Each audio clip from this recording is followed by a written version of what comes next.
Hello and welcome back to the Wrestling Group on YouTube. Today we have a rankings video for you. We have a new top 5. And this time we're going Ring of Honor and we are going to follow the trend because I'm Matt Taven. We're going to go top 5 Matt Taven matches. I haven't done a Ring of Honor exclusive wrestler yet, so I thought, you know what, we're better to start than Matt Taven. He's been going in Ring of Honor for a long time now. And even under Tony Khan with the AW Ring of Honor show, Matt Taven, obviously with Mike Bennett as part of the Kingdom, is still going strong. So I thought, I've had a little look. I haven't looked too much into it, but I've had a little look online, and I haven't seen anyone else that's done top 5 Matt Taven matches. So I thought, why not give it a go? Want to try and do something a little bit different, and not follow the trend if you like. But there you go. Top 5 Matt Taven matches is where we are. So I'm going to start obviously number 5 being the lowest of the 5, number 1 obviously being the highest. What I deem to be Matt Taven's greatest match of all time, of his career so far. So we're going to start at number 5, and it's versus Adam Cole for the Ring of Honor Television Championship on the 11th anniversary. This was Matt Taven's first singles championship in Ring of Honor. And it's mad. I went back and watched as many, obviously, matches of his that I could, and especially the ones that I remember to be really good. But I think this one I've only seen 2 or 3 times, which is surprising because it is a really good match, and obviously it's the fact that obviously going into the match, Matt Taven was definitely the underdog here. You know, everyone expected Adam Cole to retain and then go on to face Matt Hardy for the title. Obviously, Matt Hardy was on commentary for this match as well. So when Matt Taven actually picked up the victory, it was a massive surprise, and even Matt Hardy sounded shocked on the commentary, which was quite good. So so we have Adam Cole starts the match strong as you'd expect with Truth Martini. Now I wasn't a fan of Truth Martini. I don't know what your thoughts are. Let me know in the comments if you remember Truth Martini. It was at ringside to help Taven take the advantage. The match continues in a fast pace and stays 50-50 for a long time, with both getting close to counts on the other. Cole hits DDT on Taven on the ring side, on the ring apron, which, you know, they tend to do quite a bit in the likes of Ring of Honor and New Japan especially. Cole then puts Matt Taven in the figure 4. Taven manages to get to the ropes for the rope break, and then obviously Cole goes for the figure 4 again. Matt Taven uses his feet to push him off by his bum, his backside, shoves him off with his foot. Cole goes into the ropes, and Truth Martini hits him with that big gospel book thing that he had. Smacks him with that. As he comes back off that, Taven hits Cole with the climax, which I believe is the very first time that Taven used the climax as a finish, and in general, because the commentators didn't know what to call it. It's like, I think they called it something like swinging neck DDT or something daft anyway. But which obviously we now know and love as the climax, but it was the first ever time, and he manages to get the pin off that and becomes Ring of Honor Television Champion. Really good match. Obviously, Adam Cole, another name that is synonymous with Ring of Honor, still being the only 3-time Ring of Honor World Champion, which is quite an accomplishment. But this one was for the Television Championship, and it was at 11th anniversary, and it comes in at number 5. So we'll go to number 4 next, and I've gone for this is Vincent in the steel cage match, Glory by Honor. Now, to be honest with you, there could have been a couple from his rivalry with Vincent. You know, I really enjoyed the warehouse match that they had as well, where they went back to obviously where it all started. But I've gone for the steel cage match this time, and I love Vincent. I think Vincent's great. I really enjoyed his time in the Kingdom, and I was gutted when they separated. But then the rivalry and the feud that they had afterwards was phenomenal. I really enjoyed them going against each other a hell of a lot more than what I thought. Because obviously I liked both guys, but I wanted obviously Vincent to stay in the Kingdom because I really liked that version of Kingdom, with TK, Vincent, and Taven. Especially because he was doing the red balloons thing where he kept, letting off the balloons and everyone would be like that, and he'd come from behind, like a it type thing, like a deal. But yeah, so like I say, could have been a couple of the matches, but I've gone with the steel cage one. It starts off fast, with them brawling all around the arena before eventually getting into the steel cage itself. Taven takes control in the cage with a top rope swinging neck breaker, which was quite cool. And multiple running knees. He loves that, didn't he? What did they used to say? Just the tip of the knee. Smack him right in the face with his knee. Loved that. And then obviously this was when Righteous had first become a thing. When Vincent was obviously getting his own faction. So we had Bateman run down with barbed wire, which caused Mike Bennett, who was doing commentary at the time, he then attacked Bateman and they were going brawling outside the ring for a bit. So you had obviously the action in the ring and the action outside the ring. And then we had Vincent then weaves the barbed wire. So obviously you come down with barbed wire. She weaves it in and out of the cage, which he then uses to rub Taven's face on it, which obviously caused them to bust open, which was actually quite cool. Taven fought back, cuts open Vincent with barbed wire because he used the barbed wire, put it on him, and he also had a purple axe. It's like this mad axe that he got.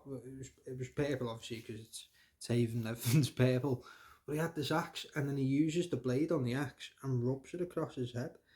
So he'd already cut him a bit, but then uses this obviously to open it more, and it was a really cool.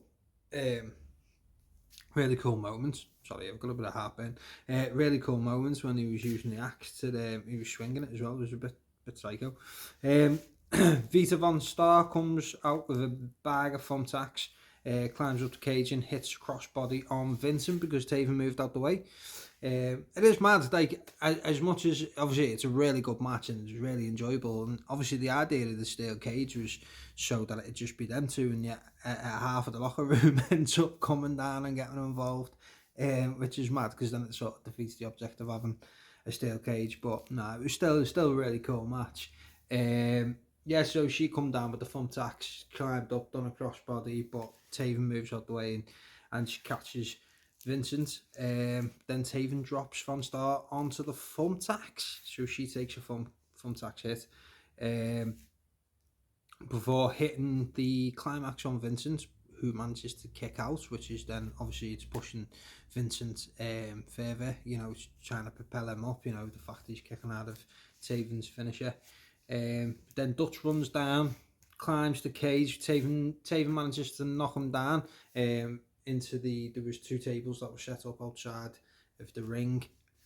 He knocks him, he goes straight through the tables to the outside of the ring, and then Vincent hits a cutter on Taven from the top rope for the win. So obviously as he's distracted with what's going on, where he's obviously knocks him off onto the tables outside, turns around and Vincent hits him with a cutter from the top into the ring and gets the 3 count for the victory.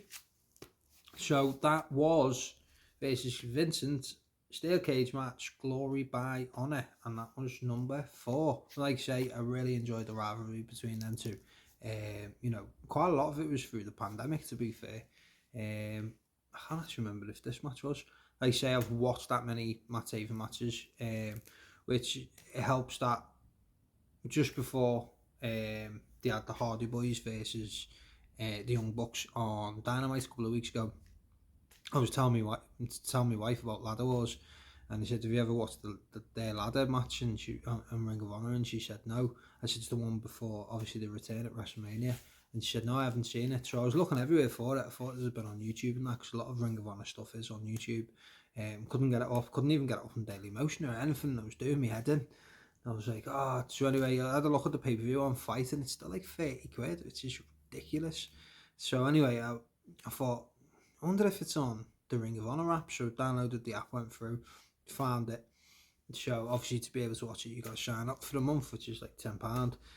Which I didn't mind, to be fair, because it saves paying 30 quid for the one pay-per-view, because obviously I talked up this match and needed to watch it, and I thought, well, I can go back and watch some old stuff, which is what's inspired now doing this, because I thought, well, you know, even if I only have it for a month, then I need to at least do one Ring of Honor rankings video. Might as well capitalise on the fact that I've got it there to use. So obviously I have used it quite a bit to go through and watch a lot of Matt Taven's, but I watched pretty much all of the rivalry between Taven and Vincent. And if you go on YouTube, I think it's on the Ring of Honor YouTube channel, there's actually a highlight of all the best bits from the feud between these two, which is really good. I think, is this the one where there's a video, I can't remember, I've watched one of the videos on YouTube, I can't remember if it was that actually, where Taven's going through like his best, I think, was it his best bits in Ring of Honor? I don't know whether it was his best bits in Ring of Honor or the best bits from this feud. And as he's talking, obviously on the YouTube channel, in his house doing it or whatever, Vincent turns up and like levers him while he's doing the video for Ring of Honor YouTube. Vincent turns up in his house and batters him. Which I thought was mad. I love all that sort of stuff, mate, you know, where they sort of blur the lines a little bit. Anyway, yeah, so really enjoyed that feud and that rivalry, and like I say, there was a couple of others that could have been in there, especially the warehouse match, just missed out. I thought the steel cage match was just that bit better. So that was number 4. So we'll go on to number 3. And I have gone for the Kingdom, which was Matt Taven and Mike Bennett, as we know it now still, versus the Briscoes for the Ring of Honor Tag Team titles. Ring of Honor Weekly Show 540, which is still available on Fight. If you have Fight, go on that and you can watch Ring of Honor Weekly on that, up until obviously when Tony Khan took over.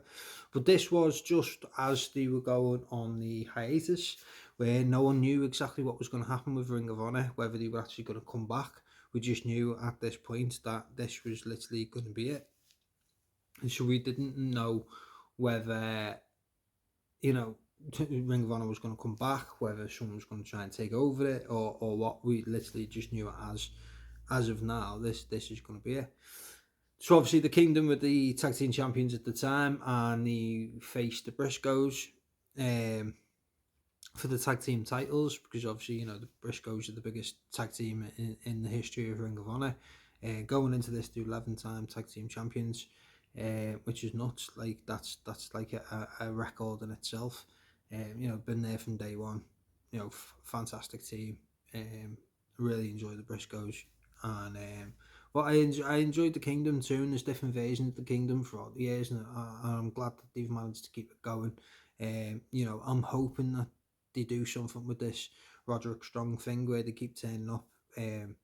Obviously, while Roderick Strong's having his ex-girlfriend jealousy storyline with Adam Cole because of MJF, and we keep seeing Matt Taven and Mike Bennett come out. So I really want to see Roderick Strong fully fledged in the Kingdom, and there's a heel. I think that'd be brilliant. But yeah, on this, it's number 540. If you want to go and check it out, it's definitely worth a watch. Like I say, at this point, this is like basically to find out who's going to be the last Ring of Honor Tag Champions, as we thought. Obviously, before Tony was announced that he was buying it, or you know, it come across that he was going to buy it. So obviously, it's fast paced as you start. You know, as always with Briscoes. Briscoes taking control after Taven accidentally dives on Bennett from the outside of the ring. The only problem with this is because it was weekly, it was breaks and stuff, so like, you know, you have Briscoes that were in control, and then you go to an advert, and then you come back, and then the Kingdom are in control, and it's sort of like, it's a little bit annoying. It's not like what they do with AEW, and you watch it on Fight TV now, where they do, they call it picture in picture, but obviously if you're subscribed and you're paying for AEW Plus, you don't even see the picture in picture, it just stays on the screen, which unfortunately doesn't do, so there is obviously parts of the match that you just won't see. After the break, the first break, they come back and OGK, the Kingdom are in control until Mark makes a hot tag, and we get Jay come in, and then they hit Boogie Redneck and get a 2 count. And then Jay gets busted open. Now I've watched it twice and I can't quite figure out where Jay Briscoe gets busted, but he gets busted like round his eye area. He just seems to go out of the ring and nothing really done to that area that I can see. And then when he comes back in, he's just bleeding. It's like, okay then, but I can't quite work out where it's happened. But he's busted open anyway, so it makes it look a lot cooler, in my opinion. Great back and forth between all 4 men.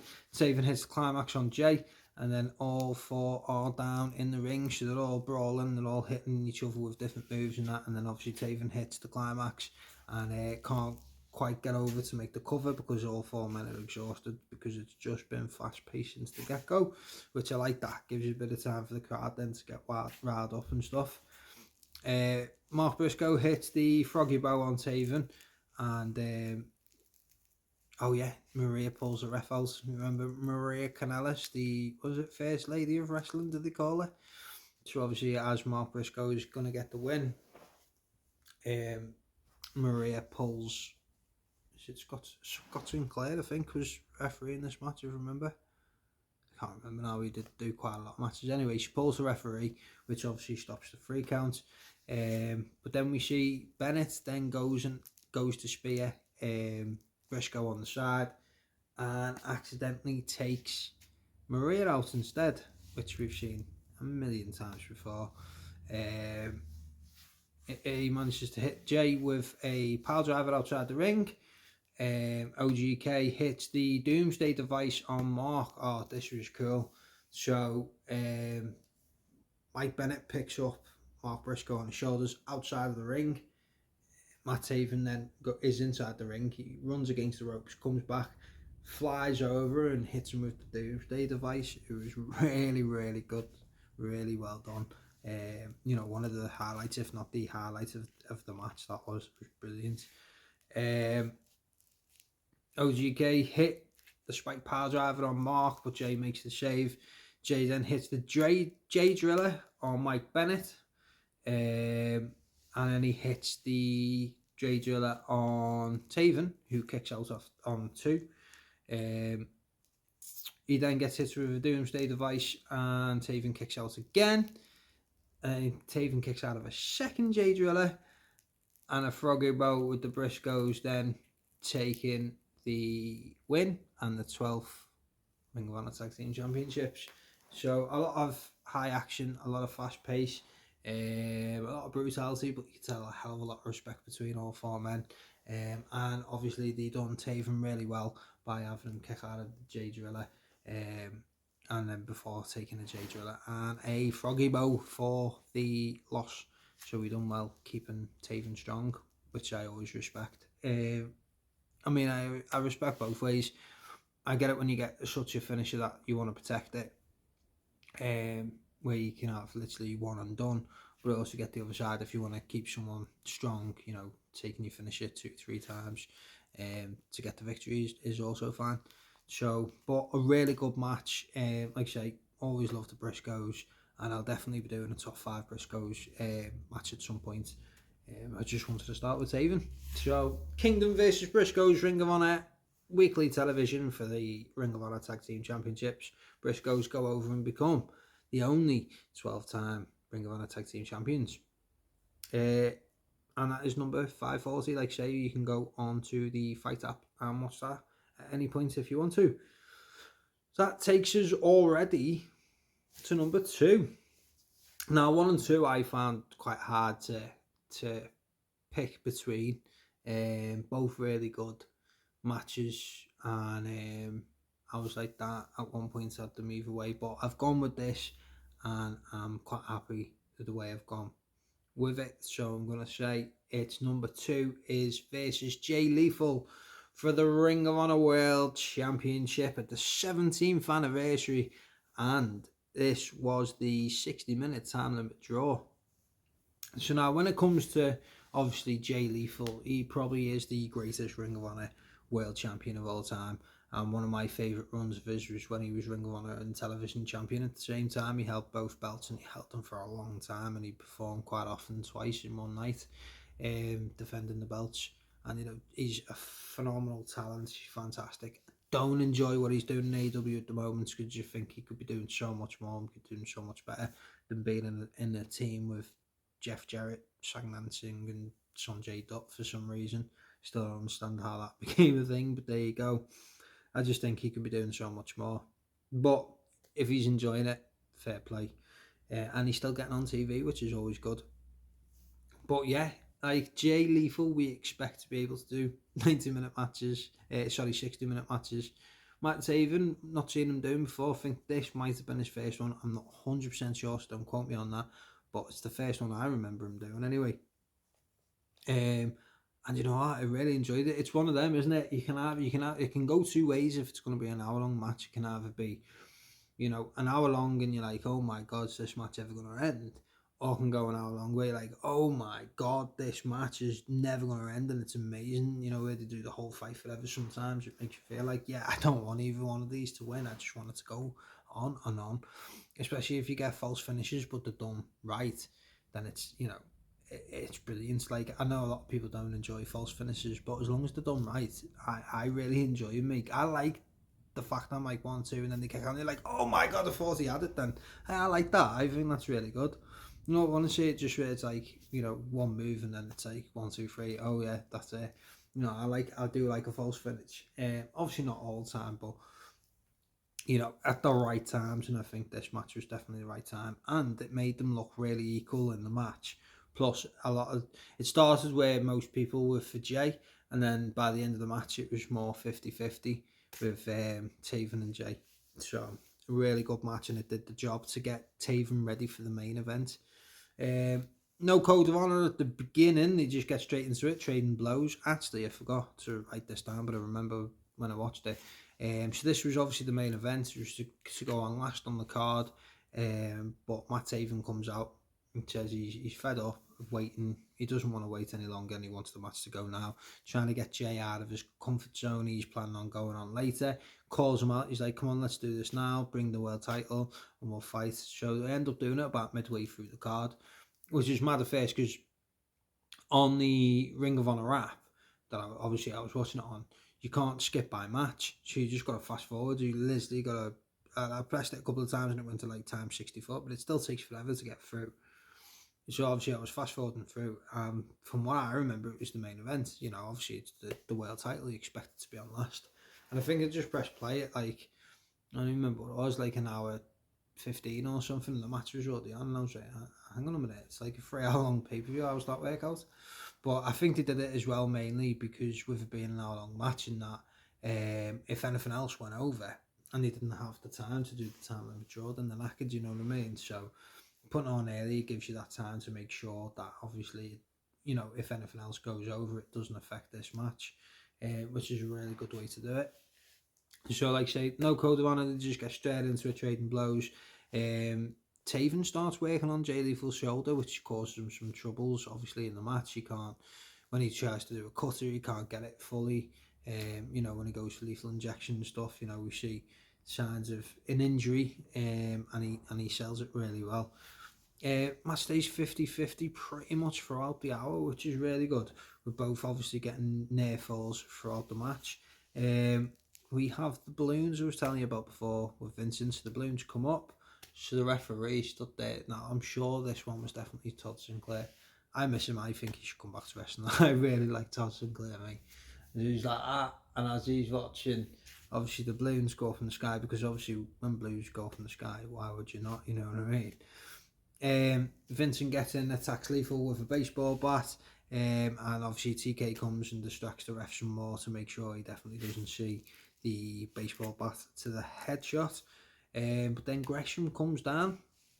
Obviously Jonathan Gresham and Jay Lethal were part of the team at one point as well, and he chases obviously the Kingdom into the back, which was Vincent and TK at the time.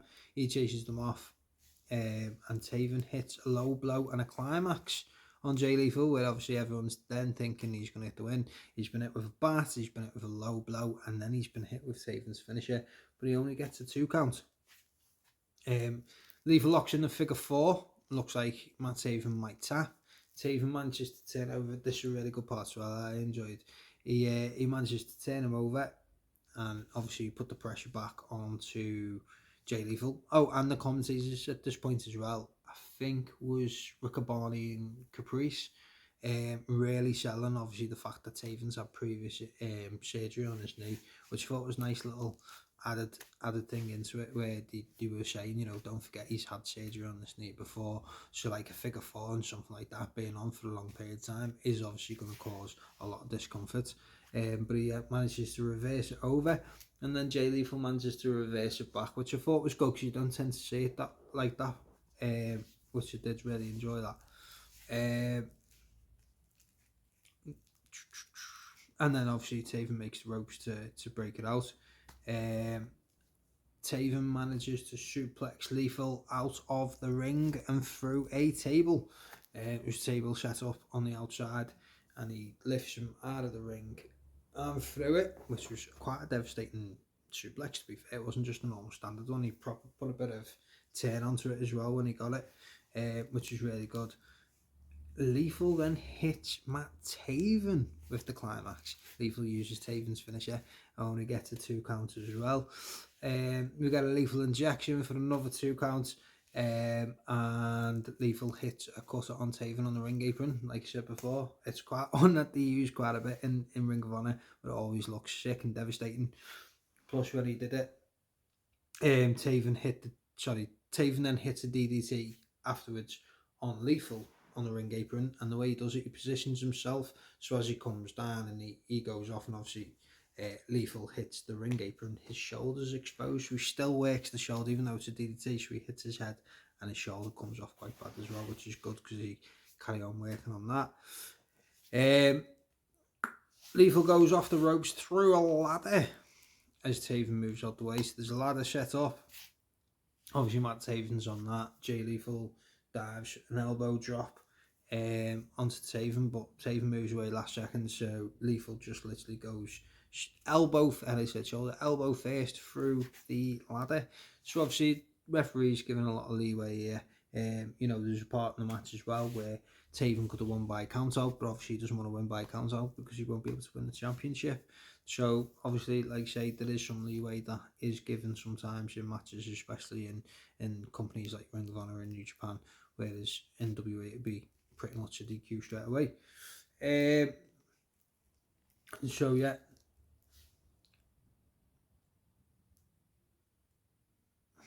I forgot what I'm up to.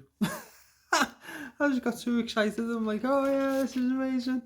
They slug it out in the middle of the ring. They end up back on the knees. Obviously both men exhausted and they just go at it. I love it when they do that, mate. If it's been going for a while, and like Mox does it quite a bit and Eddie Kingston does it quite a bit, and it comes back round in full circle where they're on the knees and they're knackered, and then they just start doing the old little elbows, and then they proper get into it and start doing more elbows, more fists, slaps, the lot. I love that, mate, especially so late on in the match. It gets the crowd right back up, which is always good. Lethal hits 3 super kicks and hits a lethal injection, but only gets a 2 count. So then as he stands up, he's looking for what else he can do, and then we hear ding, ding, ding. 60-minute time limit is up. Match ends in the draw, which Jay Lethal then retains. This was obviously the build-up to when they were going to have the pay-per-view, the G1 Supercard at the Madison Square Garden event. You know, when WWE didn't renew the contract, and then they managed to get a pay-per-view booked there. And obviously before WWE then made sure that would never happen again, and got an exclusive deal once again.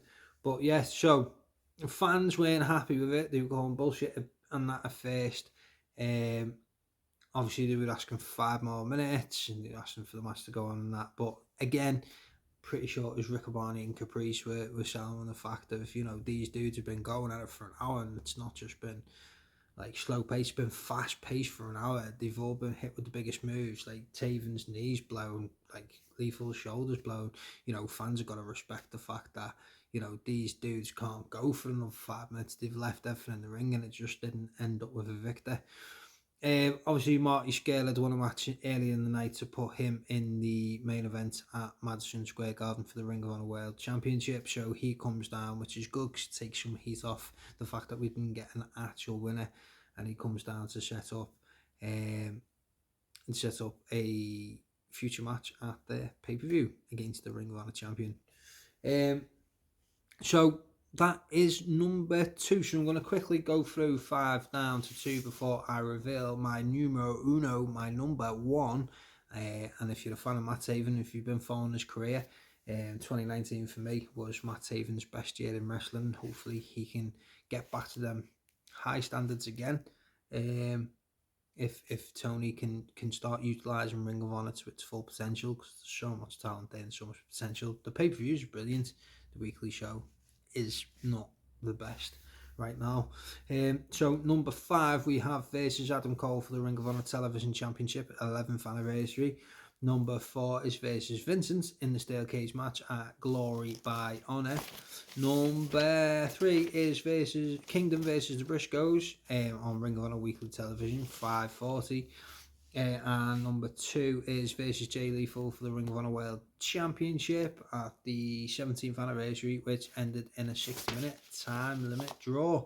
So like I say, if you are a Matt Taven fan, or if you are a fan of Ring of Honor and you are watching Ring of Honor back in 2019, like I've already had 1 or 2 matches from there, but it's no surprise that number 1 has to be versus Jay Lethal versus Marty Scurll, the pay-per-view after the one I've just talked about for the Ring of Honor World Championship in a ladder triple threat at G1 Supercard in Madison Square Garden at the main event. Now normally I don't think that pay-per-views and what pay-per-view is and stuff like that should play a part, obviously, in the positioning of a match in a rankings list. But obviously, like, I enjoyed 1 and 2 pretty much the same. So the thing that obviously tips it for me is 1, Matt Taven becomes Ring of Honor World Champion for the first ever time. 2, that it's in Madison Square Garden, like, and it's not a WWE pay-per-view. It's, you know, Ring of Honor and New Japan managed to do a pay-per-view at Madison Square Garden. I mean, to main event Madison Square Garden and become Ring of Honor World Champion and all in the same match, you know, that's got to just pip it over the top for me. But yeah, really good match. I remember at the time, I was a fan of all 3 guys, but I felt like it was really Marty Scurll's time to step up and become world champion. You know, they teased it for a good while. So I remember at the time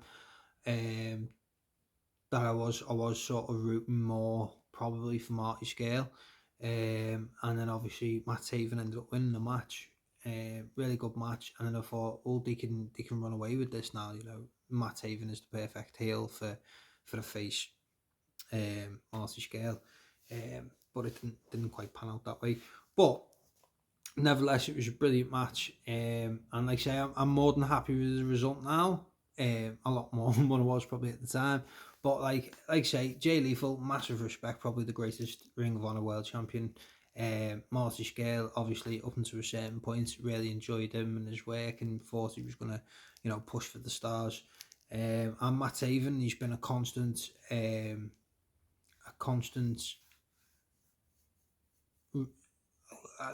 can't get my words out. He's been a constant in Ring of Honor. He's been constantly good in Ring of Honor. He's been, you know, he's been in really good storylines. He's been in really good matches. And for me, like I say, 2019, he stepped up. So he's gone from being like a constant, like, mid-card, if you like, a constant, like, there, you can always rely on him sort of thing, to then stepping up and taking it to the next level, and made you then look at him and go, hang on a minute, there's something in this Matt Taven. Like, I really enjoyed the whole storyline where he had the real Ring of Honor World Championship with the purple straps and stuff like that. I thought that was really good. It wasn't done to death like it is now. CM Punk's doing it, and, you know, Moose had done it afterwards as well. It's completely done to death in every Ring of Honor company, in every wrestling company right now. But like Matt Taven, when he was doing it at the time, it was really good. I really enjoyed it, and like I say, this was a really, really good match. So obviously starts fast paced as always with Matt Taven matches. I think that's the first thing I've put on every single one of these. Starts fast paced. Marty's the first to go for the Ring of Honor World Championship as he sets up a ladder and gets his umbrella that he comes out to the ring with.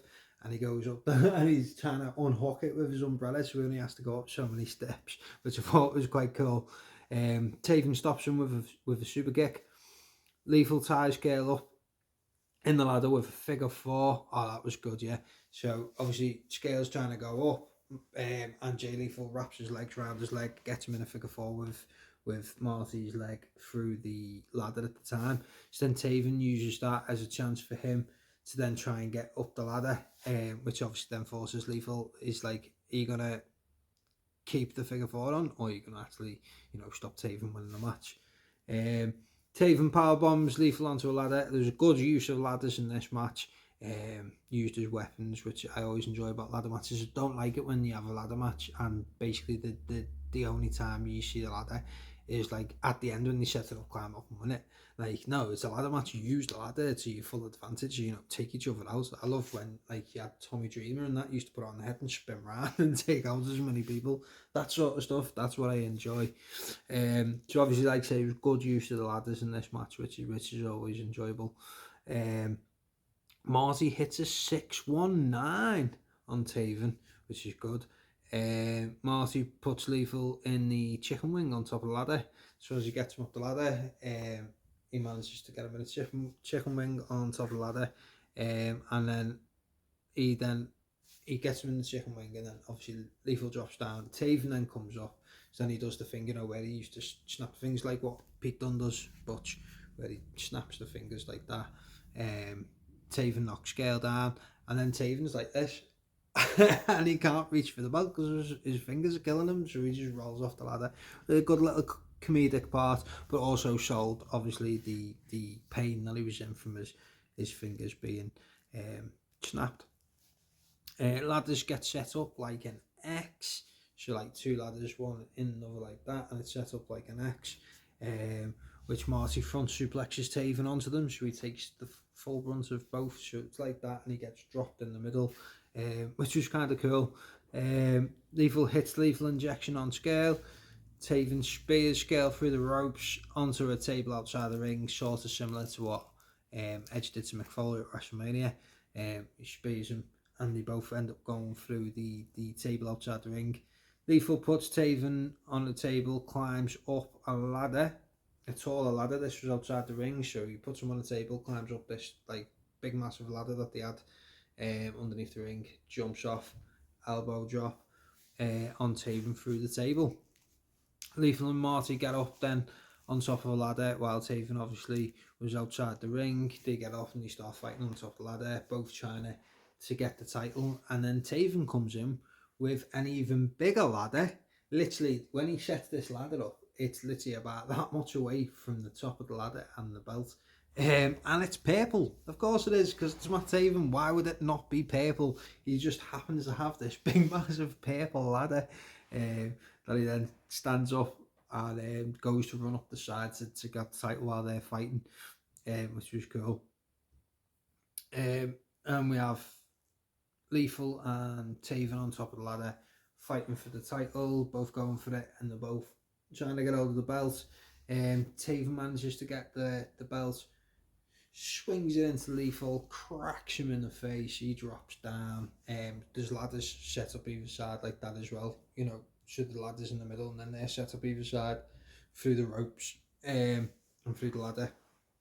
Hits him, so he drops, and as he drops, you can hear this almighty crack with his back hits the ladder that's set up below, and Taven pulls down the strap to become Ring of Honor World Champion. It's his only World Championship reign to date, but really, really good match, really good finish. Obviously set Taven to become a main event in Ring of Honor, which worked really well. I did enjoy his Ring of Honor World Championship run, and hopefully we can get to see him get up to them heights again at some point under Tony Khan, if he starts using some of the Ring of Honor originals a little bit better than what he's using right now. But yes, there we have it, my top 5 Matt Taven matches of all time. Obviously, like I say, he's still got loads of years left. There's still time for him to create more great matches and some more great memories, and hopefully, like I say, they realise that soon and start pushing some of the Ring of Honor originals again. rather than just AEW guys in Ring of Honor. Hopefully we can start getting a better weekly product, because I'm not overly fond on the weekly stuff right now. Most of it is pretty missable. The pay-per-views are still fantastic, still phenomenal. I buy the pay-per-views every month, and then every time it's on, they do 3 or 4 a year, don't they? And it's always worth the money. But I just want to see them do a little bit more with the likes of Matt Taven and Mike Bennett, and even put Jay Lethal back in Ring of Honor if you need to take to like the television title off Joe. But yes, there we have it. So let me know, as always, in the comments what your top 5 Matt Taven matches are. Do you agree or disagree with my list? Is there any that you put in a different order? Is there any that you think I've missed off?